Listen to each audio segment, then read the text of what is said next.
Family abandoned me when my ex falsely accused me of RP years ago. Now after all these years they wanted to reconcile, but I've shown them the amazing life and family they missed out. My ex-girlfriend cheated on me, and after I found out and confronted her about it, she got scared and told nearly everybody we knew that I had raped her to cover up her cheating. I was placed in custody during the investigation but released as there was no evidence. My parents had already disowned me, and most of my friends had distanced themselves from me. I wasn't even proven innocent by a jury, so my parents still believed me to be a rapist who had gotten lucky. My best friend began to help me behind my parents' back, and I ran away. I had nothing to lose as nobody liked or even approached me, and my college barred me from attending lessons, only emailing me the work and bringing me in for exams. I went as far away from that town as I could and got an apartment after working in some community jobs for some money. I managed to stabilize myself. I decided to change my name after a while cause I came to hate looking at it for some reason. I still don't know why. This helped me start a new slate and I made a few new friends when I went into uni. Again, I don't know why I did this. I'm still in truckloads of debt and was incredibly poor looking back. I finished my degree in teaching and moved far away to a country on the opposite side of the globe where I live now. I got a nice apartment and settled down in my new job. I eventually met a girl who turned out to become my now wife. I originally couldn't trust her, and after realizing how much patience she had with me, I would flinch if she tried to touch me, or I'd start fidgeting when she'd get close. I fell head over heels for her. She eventually gave birth to my twin daughter and son who I adore and will defend to the edge of the universe. Her family got used to me very quickly considering I was a foreigner and not very trusted. They treated me well and I sort of remembered how a loving family actually is. Now I'm living in a nice house with both of my children, and my wife and I are very happy. That is until last night when I was playing on our PlayStation with my son while my wife and daughter were in the garden. There was a knock on the door, and lo and behold, my father was there. He smiled weakly and began to speak, but I slammed the door so hard I scared my son. I took him to his room and called for my wife to take my daughter to her bed. She was freaking out, and so was I. My father kept knocking on the door, and I just broke down at the moment. My wife comforted me and then answered the door for me. She asked who he was, and he said he was my father. I had given my wife a vague background of me, and she had nothing but sorrow for me. She looked pissed understandably and began to scream at my father for abandoning me and whatnot. After she calmed down, I told her to let him in and for her to go to our kids' bedroom and keep them busy while I talked to my dad. He said that he was doing my ex-girlfriend a favor by clearing some stuff on her phone, and while he was clearing out some messages on her phone, he saw a conversation between her and the guy she was cheating on me with, basically expressing the guilt for ruining my life and that she wanted to take it all back. My father didn't confront her as he wasn't ready to bring back a dead situation but silently began to hunt for me to tell me that he believed me. I don't even know how he found me, but I don't care cause he's here. Now for the part I need help with. I don't know what to do. After walking through some random streets, I've considered my options alone, and I've come to some conclusions, but I'm not sure what the best decision is. 1. Turn him away and tell him to go back to our country and leave me alone. 2. Reconcile with him and tell my mother. If there is a better option that you have, then please let me know. I'm stressing out hard here and I'm planning to take the day off work tomorrow. My father is in an apartment nearby, so I'll probably go to him with my answer. Thanks in advance. Comments. Janacious, he said that he was doing my ex-girlfriend a favor by clearing some stuff on her phone. Is this not odd to you? 1. Why would he still have contact with her? 2. Why would he snoop on her phone? People just trying to help don't go breaking into phones. This is a red flag. The man disowned you.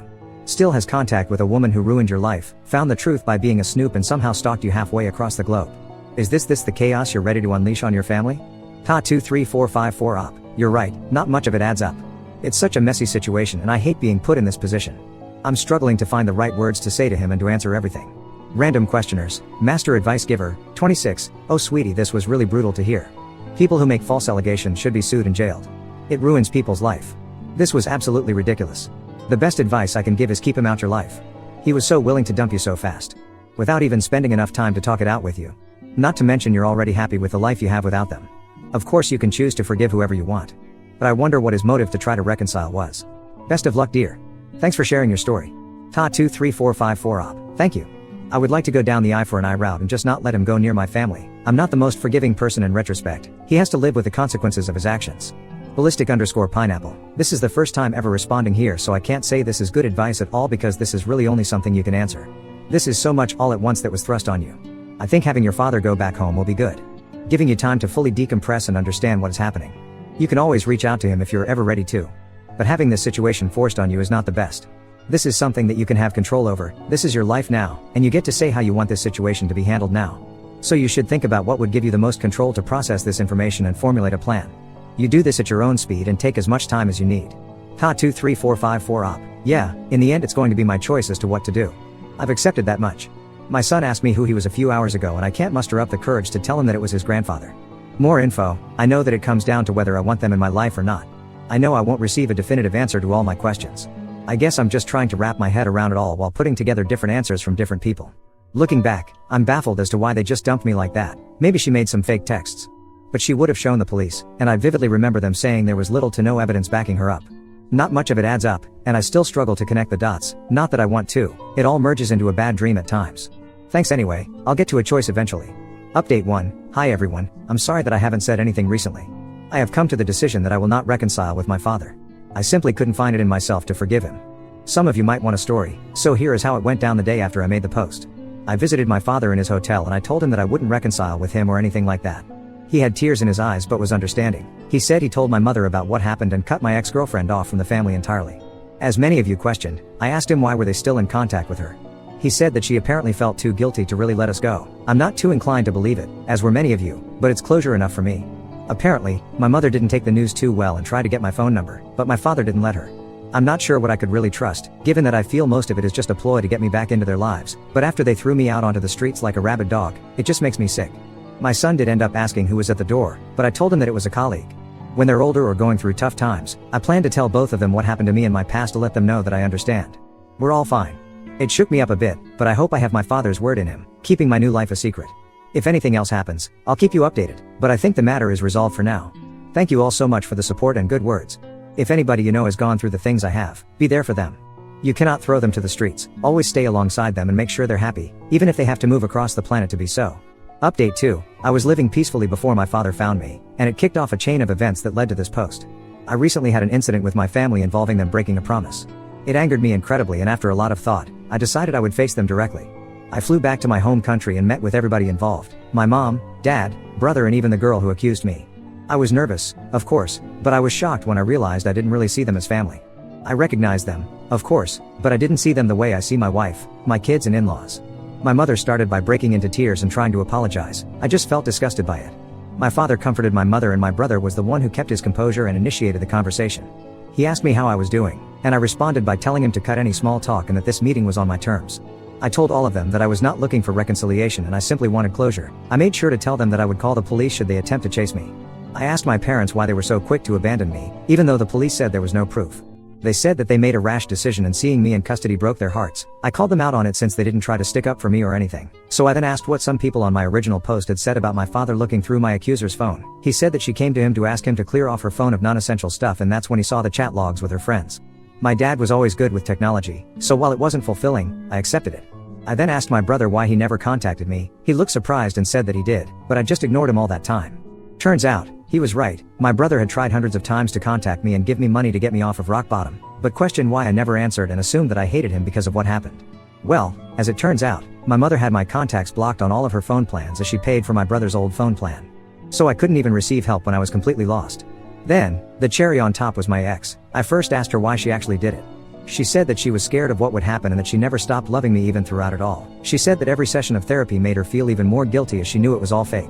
She then told me that she hadn't dated anyone since in hopes that I would come back and she could apologize. Because I'm sorry would really reverse time and fix all of it, apparently. Even that was bullshit cause my father said that he found chat logs of 3 different partners she had when I was away. My ex broke down crying and tried to hold my hand. She had the fucking audacity to ask for another chance. This just made me spiteful, and I pulled out my phone and began showing all of them hundreds of pictures of my 2 children's milestones and good times my family we had together, our visits to cities, their first day of school, both of them and my wife in my arms. I told her that this was what she could have had if she wasn't so stupid, and my parents what they missed out on for not even hearing me out. I had a moment when I thought I had gone too far, but I realized that compared to what they did to me, I hadn't. My visit wasn't all miserable, though. I met up with my old best friend and his family. They were happy to see me, and I was still grateful for them taking me in when it felt like the whole world was against me. I plan to return to the country one day to show my kids where half of their culture comes from. I won't let them anywhere near my family, though. As far as I'm concerned, my only family is my wife, her family, and my kids. I'd say it went pretty well. Edit, as some of you asked, I have decided to allow my brother to fly over and meet his nephew and niece. I completely forgot to mention this in the post. Apologies. I hesitated at first because my brother and I weren't really on great terms growing up, brotherly rivalry and all that. I don't have any social media, so it's understandable that he could only try my phone number. But by that point, I had another number, so it wouldn't have worked anyway. I've left the decision to go to the authorities up to my family. If they were truly remorseful, they'd report her. It's beyond me now. I might hear from my brother about it. I'm quite happy with how things turned out, to be honest. I'm truly happy with the family I've made, and now that they're all away from me, I feel really at peace. Now on to the next story. Story 2. Discovered my wife's affair through our kids, when they innocently told me about her secret friend who played dad while I was away. So I had my mill help me bust them in the act. I, 37 male, and my ex-wife, 32 female, were married for 7 years. We were madly in love, and I never thought a day would come when I'd share my heartbreak story on this platform. My wife and I were ex-colleagues at work. Before I was transferred, we both worked at the same organization and were pretty close, but our closeness intensified after I was transferred to head a new branch of our company in a different state. She was one of the most intelligent workers we had, which attracted me to her. When we worked in the same office, I didn't have any feelings for her, I just knew I liked her, and she was one of the people I used to talk to regularly. But weeks after I was transferred, I can't explain how it all happened, but I found myself talking to her every day. We continued this way for months until I asked her out. As she already liked me, she did not need to think about my proposal like other girls would. She just said yes, and we dated for 2 years before marrying. In the space of 2 years, I resigned from the company I worked for. Something happened there, and I was forced to leave, but luckily for me, I found another job in our state shortly after the office incident, and I moved back. This second job was way better than the first, but the only disadvantage was that it demanded I travel regularly. In the first year of our marriage, my wife and I had a daughter, and in the 4th year, she gave birth to a boy. Becoming a father was one of the best things that happened to me, and I sacrificed so much to ensure my wife and kids were comfortable. My wife was also a hard worker, so together, we joined forces and raised our 2 beautiful kids. We barely had any issues, and even if we did, it was nothing we couldn't fix. Aside from being a good father, I tried my best to be a good husband too, and I would occasionally treat my wife to special dinners or whatever she wanted. Most of the time, we would send the kids to her mother's house and spend the whole weekend together. We occasionally did this because I did not want us to get overwhelmed with making a living, and we'd forget to enjoy our marriage as we grew older. Also, we tried as much as possible to go on a vacation every year, even if it would be a 1-week vacation. I'm sharing all this to show that I played my part in being a good husband, and I treated my wife as a queen. With all the things I did for her and our kids, I didn't expect her to stoop so low to do what she did. Even though I knew she was earning a decent amount, we split the bill 60-40. I took care of most of the things, and if anyone sacrificed the most in our 7 years of being married, it was me. I supported her in both good and bad times, including the time she had issues with her mother for 2 years, and for those 2 years, she did not let her mother see the kids. There was absolutely nothing I didn't do to support her. If she wanted something that I wasn't comfortable with, whether it was too expensive or unnecessary, I'd do it for her to make her happy. All this while, I thought I was doing what every husband would do for his wife and family, but I didn't know I was wasting my time. I wouldn't have even known my wife was cheating on me if things did not unfold the way they did. That day, I was supposed to go on a very important business trip.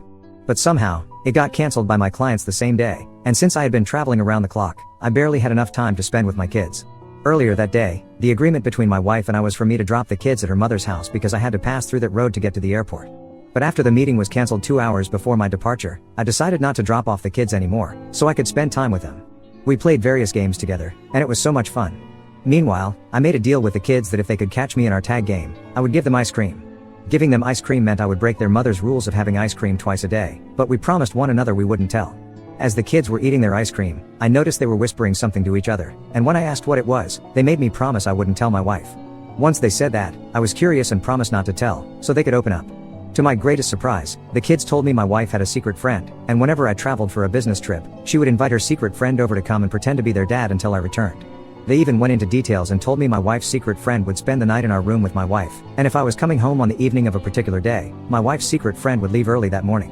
When they said this, I was sure they didn't make it up because this wasn't the kind of thing children could make up on their own. They told me because my wife's secret friend always gave them ice cream in secret too, and they would all promise to not tell their mom about it. I was so livid when I heard that a stranger was coming into my house to feed my kids, and my wife let him. To avoid exposing what I found out, I asked my kids to not say anything to their mom, and they promised not to. Later that evening, when my wife came home, I smartly tried to get information from her, but it wasn't forthcoming, so I stopped. I tried to go through her phone when she was sleeping that night but couldn't find anything, so I decided to catch her in the act. 2 days after my kids opened up, I lied to my wife and told her I was going on a business trip and would be back after 4 days. She went grocery shopping that morning and took the kids with her while leaving me at home to prepare. I told her I wasn't driving and would hire an Uber to take me to the airport, and she believed me. About an hour later, she returned from her grocery shopping, and shortly after she did, a man showed up at our house, and I watched from the basement window as my wife gave him a passionate welcome kiss before inviting him inside our home. She believed I was on my way to my business trip and didn't know I was hiding in the basement. As soon as she and her app stepped inside the house, I called her mother and told her everything. I told her to come and help her daughter pack her stuff out of my house because our marriage was officially over, then one ended the call and waited. Moments later, I heard a car screech into the driveway, and immediately it parked. Her mother jumped out and started yelling and screaming. I'm sure my wife was shocked to see her mother there, but nothing surpassed the shock she had on her face when she saw me come out of the basement. She was speechless and didn't even know what to say. I was so disappointed that I couldn't even question her or confront her app. I simply told her to leave my house before I returned, and I took my kids out, so they wouldn't see how their grandmother would tear their mother apart. Later that week, I conducted a paternity test for my children, and we were a match. Then I explained the horrible things their mother did by bringing someone else to act like their father to them. I'm not sure they understood that completely, but at least they understand why I divorced their mother. I hired a good lawyer, and he helped me get custody of my kids. Now, my kids are all I have, and even if I marry again, it will be when they get older. She has often tried sending the kids to come and talk to me on her behalf, but I have warned them about that.